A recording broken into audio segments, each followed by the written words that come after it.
So you made a comment earlier I want to follow up on. So why isn't mobile device management enough? Oh, yeah. So, I always think of mobile device management as configuration management, the LAN desks of the world for mobile, right? So you're going to tag your assets and you can turn off certain bells and whistles. But, the analogy would be like locking every door and window in your house with a key and putting the key under the floor mat, because you're still relying on that consumer operating system to actually secure the device and the data on the device. The mobile device management is just going to, put some boundaries around it, right? So it's, we haven't, if you look at every company that started as mobile device management, they're now looking at, doing data level security with containerization. So, MDM is not security, if I could quote somebody else that, used that. But clearly it still has a use.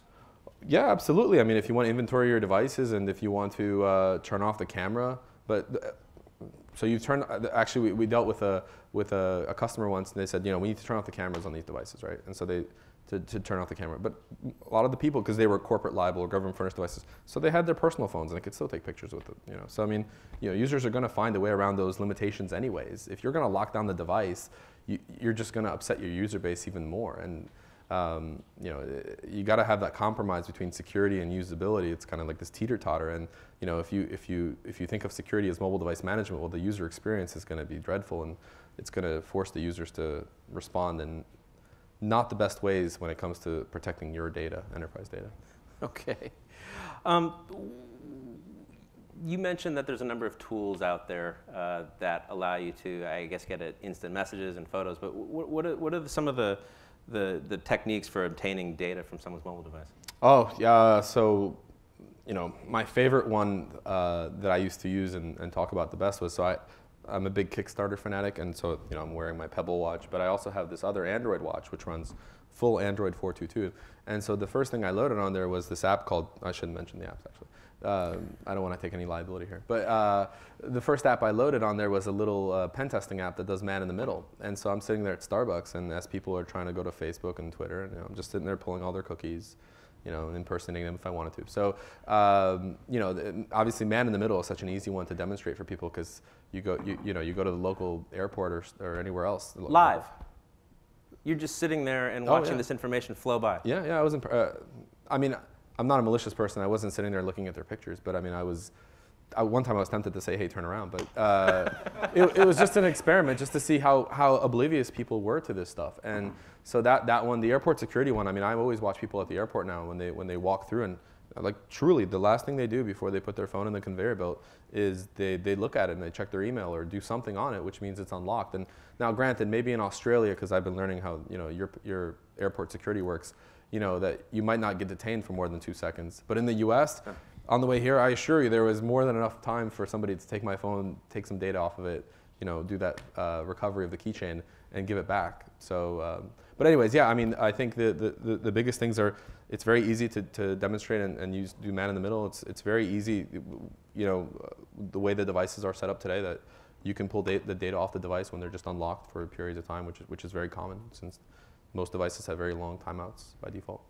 And I think one of the things to keep in mind is, by definition, these mobile devices were designed for data sharing. That's what, in some ways, makes them very interesting to us as consumers, is everything was designed from a perspective of, how do we seamlessly share data? Think whether you're thinking about, would you like to use your Facebook credentials to log into, this news site? Everything's now designed for sharing, but with that convenience comes exposure. No, absolutely. I think a really good example, my analogy to this is, religious people say, God closes a door but opens a window. So that's how Apple does its vulnerability management. So, when Apple patches a vulnerability, they expose a social media feature, which would be good enough for data leakage. So, in iOS 7, they put the ability to do managed apps now, so you can control open in, right? But in iOS 7, they also added the ability to post to Twitter, post to Facebook, post to LinkedIn right away. So, and that can't be controlled by the MDM, right? So, oops, sorry. So that creates, another potential way for the user to just, accidentally leak out that data. So let's talk a little bit about BYOD. As companies are looking at possibly supporting BYOD, what are some things that should be considered beyond the obvious, oh, we need a policy? Or is that even obvious? No, you know, that's a good question. I mean, I think the biggest thing about BYOD is it depends who you talk to. You talk to a CIO and they're like, oh my God, cost savings, increased productivity. You talk to the CISO, they're like, I'm going to get fired over this thing. You know, and so, I mean, they call it bring your own demise, right? Or bring your own disaster.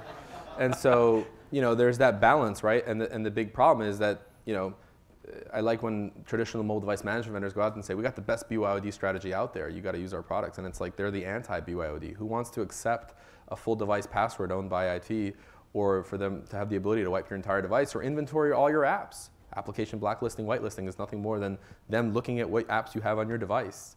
Not that I have bad apps on my device personally, but I don't want Big Brother to looking at that, you know, seeing what apps I have and making the decision for me. So, you know, it's recognizing that if you're going to do BYOD, you got to do it in a way where you kind of, again, have a compromise with the user.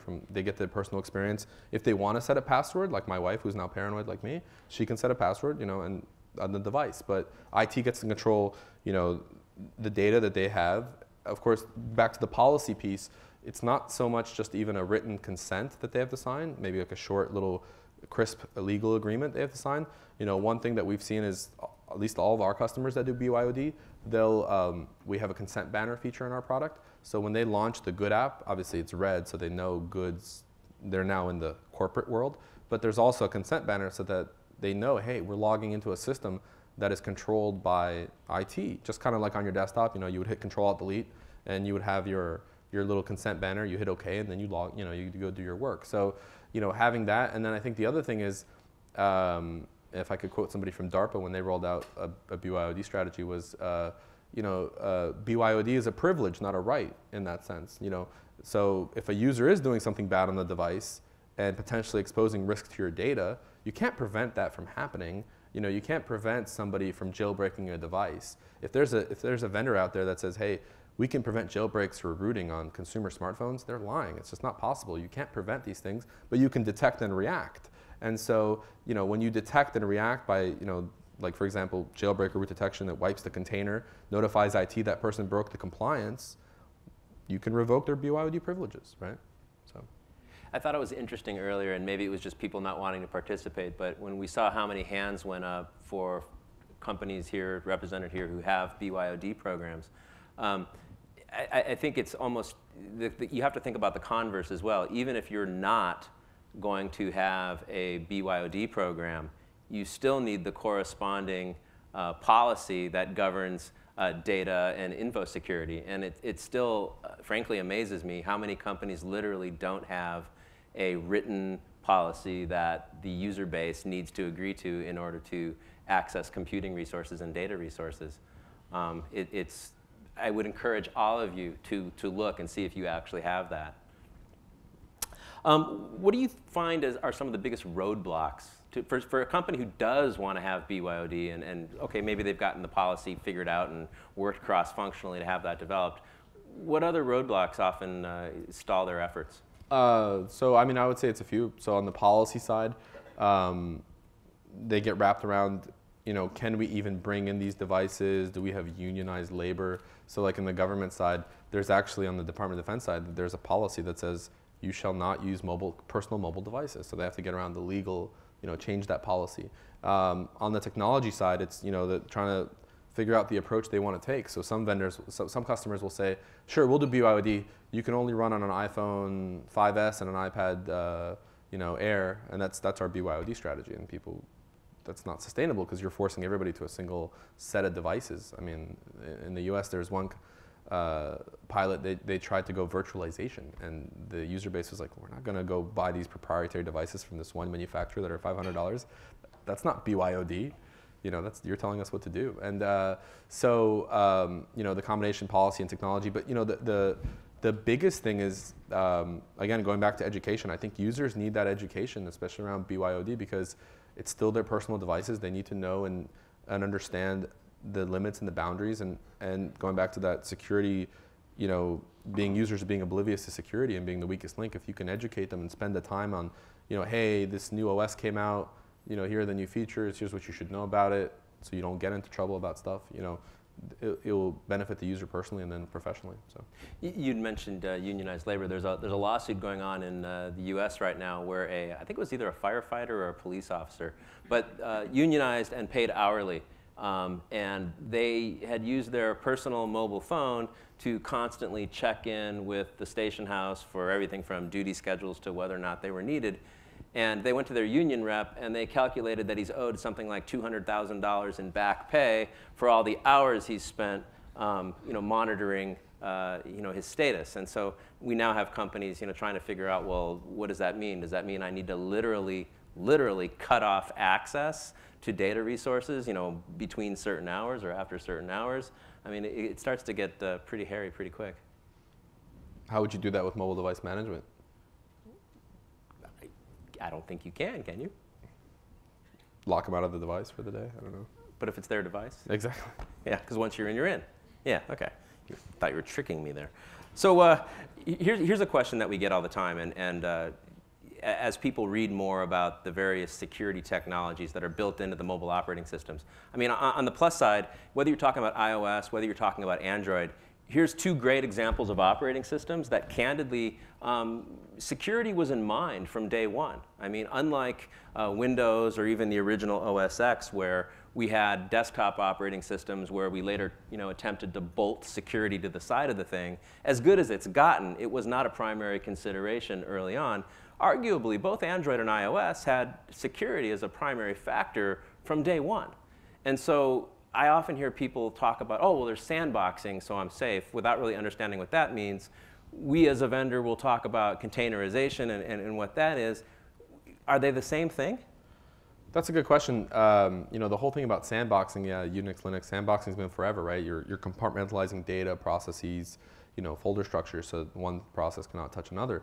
But the problem is it's all based on the control of the OS. If the OS is compromised, there goes your sandbox, right? So the big difference between a container and a sandbox, I mean, the whole point of the container is that it's, one, not relying on the OS sandboxing structure. So even if the sandbox was compromised, one app on the device can't sit there and start looking through the file system of the other and looking at stuff in the clear, because since they all can read each other at that point, right? It's just one big file system.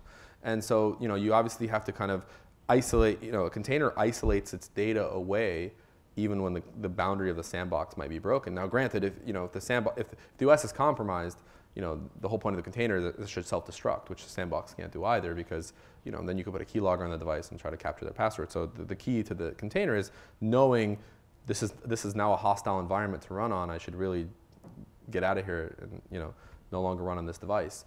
The other thing is that, again, the difference between a sandbox and a container is container has the ability to, you can't force a user to do anything on these devices. It's their device. So unless it's a proprietary version of Android or something like that where you can force a system update, right? But with a container, you're able to actually enforce specific policy around, hey, we're not going to run on this device until you are on OS version X or client version Y. And you have that ability to carrot and the stick approach to force a user to move up to something to comply with corporate policy and IT controls, right? And last but not least, I guess the whole thing about the container is that unlike a sandbox, and going back to Heartbleed or the go-to-fail issue, right? I mean, the OS wasn't compromised in that point, but the OS is using something faulty that's causing a vulnerability. So, and the sandbox is going to rely on that. So therefore, the sandbox is also getting impacted by that. With a container, bringing its own security for at rest and transit and use, it doesn't matter. So, case in point, when go-to-fail happened with us, I mean, we didn't have any legitimate issues for any active users out there. I mean, we were just sitting there laughing at anybody else who had to send out a mass notification saying, hey, other people that use other products, you're going to have to update all your users. iOS needs to get updated because you're all vulnerable now. Everybody that used native transport on iOS at the time, right? So, talking to you is sometimes very worrisome. We've got a few minutes left. Any questions the audience would want to ask on mobile security? Kind of opportunity here to take a question or two if you'd like. Yes, sir. How do people know that good is a very secure product to use? I mean, you're talking about vulnerabilities with different phones. If a phone is compromised in any way, then surely a lot of people would think a good application would So just to repeat the question, so the question was, how would people know, even using good, whether or not a device was compromised and at risk? Is that to summarize what you're asking? How good is good if the phone? Got it. Okay. Yeah. Okay. Great question. Great question. That's actually a really good question. So the big problem with these devices is, you know, a lot of vendors will say, yeah, we have jailbreak and root detection. Well, how do they really do it, right? So what they do is they'll have an agent on the phone, and that agent is the only thing checking all the time. But the only problem is on iOS, it can't run all the time. On an Android, it could easily be shut down. So the way good does it is, every time you want to get into a good app or in any partner app or your own homegrown apps, enterprise apps, the logic gets pushed down to every app. So every app is an agent at that point, checking to see if the device has been compromised. And the other big difference, and I can't reveal like the secret sauce or anything, but the other big difference between the way we do things and the way our competitors do things is we're not only looking at remnants of the files in these devices, we're doing some behavioral checking of the device as well. Not user behavior, but the way that sandboxing, you know, on device works. We're checking to see if the sandbox has been compromised, like the sandboxing model has been broken. You know, obviously we're not relying on the sandbox, but we're checking for it. And then the last but not least thing is, you know, there have been companies out there that claim to, you know, security vendors out there that claim our things was designed by X so-and-so or co-designed by the US government. And the proof is in the pudding. The best thing that we have going for us is our install base, right? You know, there's not a single customer that's a financial customer or a government customer that said, we really loved your marketing paper. We truly believe everything you say, and we're going to buy you based on that, right? They sit there and they will try to break our product. And we get to learn from those experiences. And so, because every big company has their own, you know, pen testing or red team, and they'll do a black box analysis. They'll try to reverse engineer and everything else. So, you know, that's what keeps you on your toes. And as a result of that, you know, we actually have a team internally that when customers do these, they engage with those people so that we can, you know, support them in the efforts. Because the worst thing that ever happens is, I tell you a true story. There was a when we did something with the Defense Advanced Research Projects Agency, they hired an ethical hacker who speaks at Black Hat and DEF CON, and to kind of prove good dynamics at the time, the whole concept of a container. This is years ago. And at the first status meeting, the guy was like, yeah, you know, I tested the product. It kind of sucks. I defeated it in about 30 seconds. And we were like, did you have it actually set up? And the truth was the IT department there never actually enabled the features. So this guy got a false positive because they had never turned on any of the security controls in the app. So that's why we want dialogue with people that are trying to test our products so that we can actually ensure their environment is configured properly, because it's only better for us to learn from the experiences. So, good question. Any other questions? Yes, sir. How often do you have to actually update the app itself? For vulnerability stuff? Yeah. Oh, that's such a good question. The question is, how often do you have to update the app to ensure you have protection from vulnerabilities? That's a great question. So for a lot of vendors, what they'll do is they'll actually build the logic into the app, and it's not updatable. So one of the things that we actually wanted to do as a result, because the thing about, you know, mobile security, like any security, it's a game of cat and mouse and leapfrog, or whatever analogy you want to use. And so how do you make it extensible and enough where you can update it? So what we actually do is we push out new logic. As soon as there's something new that we can detect, we will push out new logic from our NOC to your servers, which then pushes it right out to the devices. And it's what to look for, how to react, and stuff like that, so that you don't have to force updates. Very rarely do we push an actual client update, like a binary update through the App Store to fix a security vulnerability. Most of the time, it's actually going to be using that NOC logic. It's kind of like antivirus pushing new signatures, but we're not looking at signatures. But those get pushed down, you know, seamlessly all the way down to the clients. So we're out of time, but I thought I'd have Eugene share something that I think is pretty cool. Why don't you gear up your authentication demo? We're seeing more and more companies interested in second factor authentication, and it used to be that the only people who would employ such things were governments and large institutions that, you know, suffered under onerous regulations. And what we're now seeing is that it's becoming easier and less expensive to deploy second factor authentication, and frankly, we're finding that end users are finding it interesting from a cool factor perspective, and so the organization ends up with better security, and the end users get, you know, convenience. So Eugene's going to demo a new product that's out from a company called iVerify, which is again built on the Good Dynamics platform. And what it means is they've delivered a second factor authentication program, but every single app that's on the Good Dynamics platform can take advantage of it without having to be updated or changed. Well, and before I demo, one thing that's really important, because this one was near and dear to my heart, was, you know, in 2007, we did our first smart card integration for the US federal government. And so we found this one vendor that the government recommended. We spent $1 million in engineering costs and a year in time integrating it. And the government had said, this is really cool, thank you so much. We changed our minds. Can you switch to this other vendor? And we had to start from scratch because it was all proprietary. So from that point, when we started building Good Dynamics, we said to ourselves, we don't want other partners to have the same problem because it will bankrupt companies to try to do that. And how can you pick one solution over another? There's dozens of smart card middleware vendors. There's hundreds of biometrics vendors or proximity vendors or OTP vendors. So we kind of came up with this concept of, if you build it, they will come, which is, as part of our platform, we kind of built this auth framework that people could tie into so that, we could take apps and middleware providers and have them work together without having those app vendors, like John said, integrate any of that stuff. And so today you might use passwords, tomorrow you might use smart cards, and the next day you might use biometrics. You can just switch that in the console. It's all plug and play. So anyways, I turned the volume on, I think it'll work. I don't know how it'll work with the lighting. Give it a shot. I have also and I can demo this to anybody outside, but so basically what's happening is I'm going to look at it. It's using. Look up and to the left until you feel the phone. So there it is. Yeah, so it's very quick. It gets to show my beautiful eyes. But the nice thing about that app is